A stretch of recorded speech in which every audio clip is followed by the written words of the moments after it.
మీ business ఏదైనా మీ ఊర్లో promotion చేయాలంటే అది సుమన్ టీవీతోనే సాధ్యం. ఇప్పుడే సంప్రదించండి. Welcome to Suman TV. This is Satyam Prasad. ఈరోజు బంగారుపాలెం ఘాట్ రోడ్ వద్ద ఒక ఘోర రోడ్డు ప్రమాదం జరిగి ముగ్గురు మృతి చెందిన ఘటన చోటు చేసుకుంది.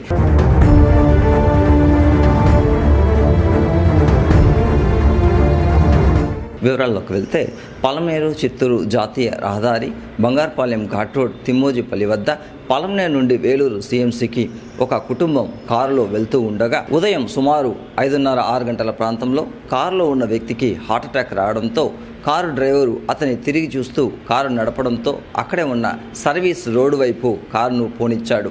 సర్వీస్ రోడ్లో వాకింగ్కు వస్తున్న రాజేంద్ర నాయుడు, సౌదరయ్య అనే ఇద్దరు వ్యక్తులపైన కారు ఎక్కించడంతో రాజేంద్ర నాయుడు అక్కడికక్కడే మృతి చెందాడు. సౌదరయ్య అగ్రికల్చర్ డిపార్ట్మెంట్లో ఏఈఓగా పనిచేస్తున్నాడు.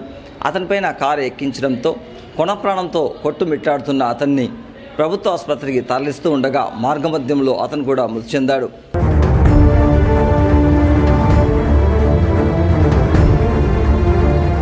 కారు ప్రమాదంలో రాజేంద్ర నాయుడు, సౌదరయ్యతో పాటు గుండెపోటుతో కుటుంబ సభ్యుల్లో ఒకడు చనిపోయినారు. మిగిలిన నలుగురికి కూడా స్వల్ప గాయాలైంది. ఇందులో ఒక చిన్నారి కూడా ఉన్నట్లు సమాచారం. పోలీసులు సంఘటనా స్థలానికి చేరుకొని కేసు నమోదు చేసి దర్యాప్తును ప్రారంభించారు. పూర్తి వివరాలు పోలీసుల దర్యాప్తులో తెలియాల్సి ఉంది.